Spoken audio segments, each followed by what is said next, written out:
Good morning all of you. देखिए बच्चों, आज हम पढ़ेंगे रिवीजन जो अपनी फर्स्ट ड्यूटी है उसका रिवीजन, यानी कि संज्ञा, लिंग और वचन, जो हमारे 3 टॉपिक व्याकरण में आ रहे हैं उनका। तो संज्ञा किसे कहते हैं? किसी प्राणी, वस्तु, स्थान या भाव के नाम को संज्ञा कहते हैं। जैसे प्राणी कौन होते हैं बच्चों? देखिए, प्राणी यानी कि जो सजीव वस्तु, जो सजीव होते हैं, जिनमें सांसें ले सकते हैं, वो होते हैं प्राणी। जैसे मोहन, हाथी, मनुष्य, स्त्री, घोड़ा आदि। वस्तु जो निर्जीव होती हैं, जो सांस नहीं ले सकती हैं, कलम, मेज, पुस्तक, कुर्सी, दवात आदि। स्थान, आप जहाँ भी रहते हो, गांव में, शहर में, उस जगह का नाम, तो वो देखिए जयपुर, गांव, नगर, दिल्ली, जोधपुर आदि। और भाव जो हम महसूस कर सकते हैं वो चीज़ें, मिठास, गर्मी, दया, क्रोध, बचपन आदि। संज्ञा के प्रकार, संज्ञा के 3 प्रकार होते हैं। देखिए बच्चों, कौन कौन से होते हैं? व्यक्तिवाचक संज्ञा। व्यक्तिवाचक जो 3 प्रकार बताए हैं, उनमें से जिस शब्द से किसी विशेष व्यक्ति, स्थान या वस्तु का बोध होता है उसे व्यक्तिवाचक संज्ञा कहते हैं। जैसे राकेश, राधा, उदयपुर, हिमालय, जलेबी, ताजमहल आदि। ये हमारी विशेष व्यक्ति हैं, इनका जिनका नाम ले सकते हैं हम, वो सभी चीज़ें आएंगी व्यक्तिवाचक संज्ञा में। नेक्स्ट है हमारी जातिवाचक संज्ञा। जिस शब्द से किसी जाति के सभी प्राणियों या पदार्थों का बोध होता है उसे जातिवाचक संज्ञा कहते हैं। जैसे लड़का, पर्वत, नदी, पुस्तक, फल, पशु, मिठाई आदि। क्या होता है जातिवाचक में? उसकी संपूर्ण जाति का बोध होता है। जैसे नदी कौन सी है हमें नहीं पता, पुस्तक कौन सी है, फल कौन सा है, तो ये इनकी संपूर्ण जाति का बोध है, इसीलिए इसे जातिवाचक संज्ञा कहते हैं। अगर हम कहेंगे गंगा नदी तो वो आएगा व्यक्तिवाचक संज्ञा में। अगर हम कहेंगे पुस्तक जो रामायण या महाभारत तो वो आएगा व्यक्तिवाचक में। फल कहेंगे, जैसे हम आम कहेंगे दशहरी आम, तो वो आएगा व्यक्तिवाचक में। लास्ट है हमारी भाववाचक संज्ञा। जिस शब्द से किसी प्राणी या पदार्थ के भाव, गुण या स्वभाव का बोध होता है उसे भाववाचक संज्ञा कहते हैं। जैसे वीरता, बचपन, मिठास, खुशी, क्रोध, प्रेम आदि। तो बच्चों, यहाँ तक आपको संज्ञा समझ में आई होंगी कि व्यक्तिवाचक, जातिवाचक और भाववाचक। व्यक्तिवाचक में जो विशेष चीज़ें होती हैं, जिनका नाम होता है, वो व्यक्तिवाचक संज्ञा में आएंगी।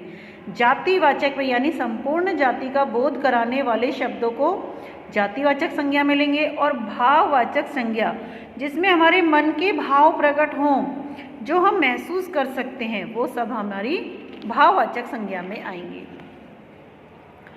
देखिए बच्चों, संज्ञा किसे कहते हैं? किसी व्यक्ति, वस्तु, स्थान या मन के भावों को संज्ञा कहते हैं। इसका उदाहरण से जैसे हमने यहाँ इसको समझा दिया है। संज्ञा के कितने भेद होते हैं? संज्ञा के 3 भेद होते हैं। प्रत्येक के 2-2 उदाहरण लिखिए। व्यक्तिवाचक के जैसे रमेश और महेश, जातिवाचक लड़का लड़की, और भाववाचक मिठास और बचपन। निम्नलिखित शब्दों में से व्यक्तिवाचक, जातिवाचक, भाववाचक संज्ञाओं को छांटकर अलग कीजिए। तो हाथी जातिवाचक में आएगा, दिल्ली व्यक्ति में आएगा, मिठास भाव में आएगा, नगर जाति में आएगा, लड़का जाति में आएगा, रमेश इसमें आएगा व्यक्ति में, शिक्षक जातिवाचक में आएगा, नरेश व्यक्तिवाचक में आएगा, विद्यालय जाति में आएगा, मेज जाति में आएगी, बचपन इसमें आएगा भाववाचक में, खुशी भाववाचक में, अमरूद आएगा जातिवाचक में, क्योंकि इसका कोई नाम नहीं है अमरूद का, पूरी इसकी जाति का बोध हो रहा है। निम्नलिखित शब्दों में से संज्ञा शब्द छांटकर सामने कोष्टक में लिखिए। संज्ञा इसमें क्या क्या है? शेर जंगल का राजा कहलाता है। शेर यहाँ संज्ञा है और राजा भी यहाँ संज्ञा है। सूर्य पूर्व दिशा से निकलता है तो सूर्य संज्ञा हो गई। यह राजवीर का घर है तो ये घर यहाँ संज्ञा हो गई। यह क्या हो गया? सर्वनाम। इस गन्ने में अधिक मिठास है, मिठास भाववाचक संज्ञा। क्रोध से अशांति बढ़ती है। क्रोध, क्रोध यानी भाववाचक संज्ञा। निम्नलिखित में से जातिवाचक और व्यक्तिवाचक संज्ञाएं छांटिए। जातिवाचक देखो, राम है व्यक्तिवाचक, नदी जातिवाचक, पशु राम तो है व्यक्तिवाचक, नदी है जातिवाचक, पशु है जातिवाचक, यात्री जातिवाचक, महेश ये है व्यक्तिवाचक और उदयपुर है व्यक्तिवाचक। नीचे लिखे क्रिया शब्दों के पीछे आहट जोड़कर भाववाचक संज्ञा बनाइए। चिल्लाना चिल्लाहट, अकुलाना अकुलाहट, उकताना उकताहट, बौखलाना बौखलाहट, बड़बड़ाना बड़बड़ाहट, गुर्राना गुर्राहट, खुजलाना खुजलाहट, गिड़गिड़ाना गिड़गिड़ाहट। निम्नलिखित संज्ञा शब्दों का वाक्य में प्रयोग कीजिए। विद्यालय, मैं अपने विद्यालय जाता हूँ। पेड़, पेड़ हमें हवा और शुद्ध हवा और छाया देते हैं या फिर फल देते हैं। पुस्तक, हमें पुस्तक से बहुत ज्ञान प्राप्त होता है। राम, राम जयपुर जाता है। निम्नलिखित में से भाववाचक संज्ञा देखो, हिमालय, हिमालय तो हो गया यहाँ व्यक्तिवाचक संज्ञा। हंस हो गया जातिवाचक संज्ञा। जवानी, जवानी जिसे हम देख सकते हैं, महसूस कर सकते हैं, वो है भाववाचक संज्ञा। निम्नलिखित संज्ञाओं में से जातिवाचक संज्ञा कौन सी है? जातिवाचक है पुस्तक, इन सब का नाम है। बुढ़ापा तो है भाववाचक, बीकानेर और जून है जातिवाचक। व्यक्तिवाचक संज्ञा बोध कराती है विशेष व्यक्ति, स्थान और वस्तु का। जातिवाचक संज्ञा बोध कराती है किसी पूरी जाति का। तो इस तरह से बच्चों हमारे ये जातिवाचक संज्ञा खत्म होती है। यहाँ दूसरा है टॉपिक है हमारा लिंग। संज्ञा शब्द के जिस रूप से उसके पुरुष जाति या स्त्री जाति का बोध होता है उसे लिंग कहते हैं। जैसे लड़का, पुरुष, लड़की, स्त्री, गाय, बैल, रीता, रमेश, किताब, हवेली, ताला, चाबी, चाकू, छुरी आदि। तो ये हमारे लिंग का बोध कराते हैं। लड़का, पुरुष, ये दोनों जैसे पुल्लिंग में आ गए। लड़की और स्त्री और गाय ये स्त्रीलिंग में आ गए। बैल पुल्लिंग में, रीता स्त्रीलिंग में, रमेश पुल्लिंग में, किला पुल्लिंग में। हवेली, हवेली अच्छी है या अच्छा है? यहाँ हम इनसे पता लगा सकते हैं कि अच्छा या अच्छी, जिसके साथ अच्छा लग गया वो पुल्लिंग में और जिसके साथ अच्छी लग गई वो स्त्रीलिंग में। हिंदी भाषा में लिंग निम्नलिखित दो प्रकार के होते हैं, पुल्लिंग और स्त्रीलिंग। पुल्लिंग शब्द देखिए, जिन शब्दों से पुरुष जाति का बोध होता है वो पुल्लिंग कहलाते हैं। जैसे घोड़ा पुरुष, शेर, मोर, लड़का आदि। स्त्रीलिंग, जिन शब्दों से स्त्री जाति का बोध होता है वे स्त्रीलिंग कहलाते हैं। जैसे घोड़ी, स्त्री, शेरनी, मोरनी, लड़की आदि। इसकी परिभाषा देखिए, नीचे कुछ मतलब ये देखिए नीचे कुछ पुल्लिंग और स्त्रीलिंग शब्द दिए गए हैं। पुल्लिंग पुत्र, स्त्रीलिंग है धोबी, पुत्री, धोबी, धोबिन, युवक, युवती, घोड़ा, घोड़ी। नौकर, नौकरानी, पड़ोसी, पड़ोसिन, अध्यापक, अध्यापिका, सेठ, सेठानी, पति, पत्नी, कवि, कवयित्री, हाथी, हथीनी, माली, मालिन, स्वामी, स्वामिनी, पिता, माता, विद्वान, विदुषी। लेखक, लेखिका, मोर, मोरनी, पंडित, पंडिताइन, सुनार, सुनारिन, राजा, रानी, सेवक, सेविका, बकरा, बकरी, भाई, बहिन, बैल, गाय, छात्र, छात्रा, शेर, शेरनी। इस तरह से ये हमारे लिंग हो गए। लिंग किसे कहते हैं? जैसा कि अभी आपको बताया था, उदाहरण से बताइए तो लिंग पुरुष और स्त्री जाति का बोध कराने वाले शब्दों को लिंग कहते हैं। लिंग के कितने प्रकार के होते हैं? दो होते हैं। उदाहरण देखिए, पुल्लिंग में शेर, विद्वान और राजा। स्त्रीलिंग में शेरनी, विदुषी और रानी। लिंग, निम्नलिखित शब्दों के लिंग लिखिए। शेरनी कौन सा? जैसे वो है शेर, जैसे यहाँ क्या लिखा है, निम्नलिखित शब्दों के लिंग लिखिए। तो शेर का लिंग क्या हो जाएगा? पुल्लिंग। और अगर हम इसको वैसे करेंगे कि स्त्रीलिंग में बदलना है तो यहाँ हो जाएगा शेरनी। ये हमारे जो लिख रखे हैं ये ज़रूरी नहीं है कि आप लिखो, ये तो सिर्फ मैंने इनको चेंज किया था। तो यहाँ सिर्फ इसका लिंग लिखना है। तो शेर पुल्लिंग है, नदी स्त्रीलिंग है, भाई पुल्लिंग है, माता स्त्रीलिंग है, कवि पुल्लिंग है, शेरनी स्त्रीलिंग है, छात्र पुल्लिंग है, विदुषी स्त्रीलिंग है। निम्नलिखित शब्दों में लिंग बदल कर लिखिए। भील का भीलनी, देवर का दिवरानी, स्त्री का पुरुष, कबूतरी का कबूतर, पहाड़ का पहाड़ी, सेठ का सेठानी, मामी का मामा, अध्यापकी का अध्यापक, कवि का कवियत्री, लेखक का लेखिका। रेखांकित शब्दों के लिंग बताइए। धोबी कपड़े धो रहा है, कौन सा लिंग हो जाएगा इसमें? पुल्लिंग।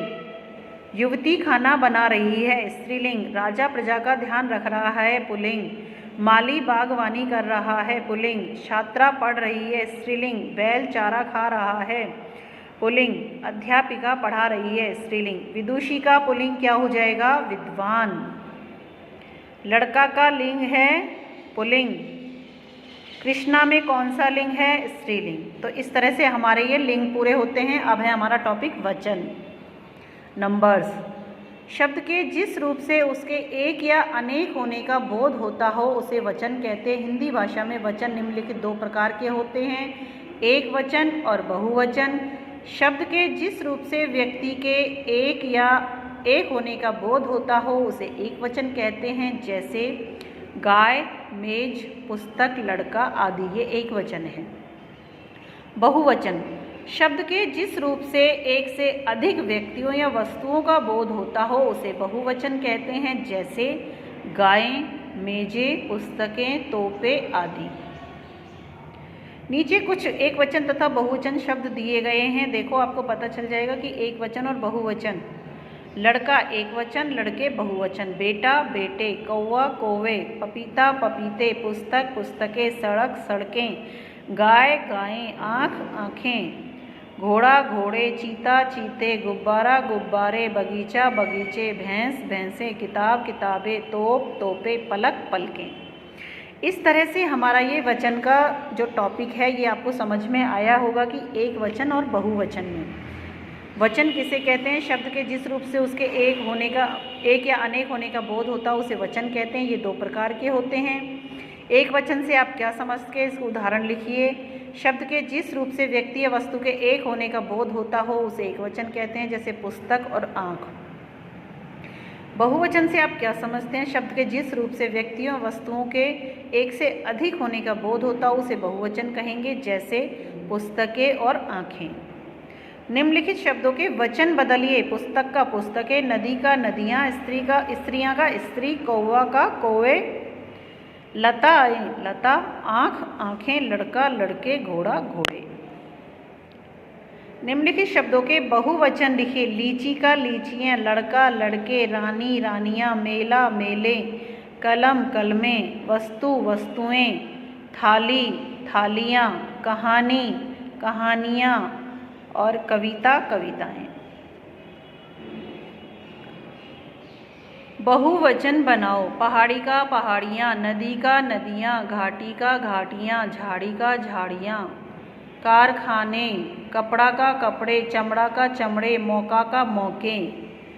बहुवचन बनाओ। खिड़की खिड़कियाँ, टहनी टहनियाँ, पत्ती पत्तियाँ, नदी नारी नारियाँ, रानी रानियाँ, बकरी बकरियाँ।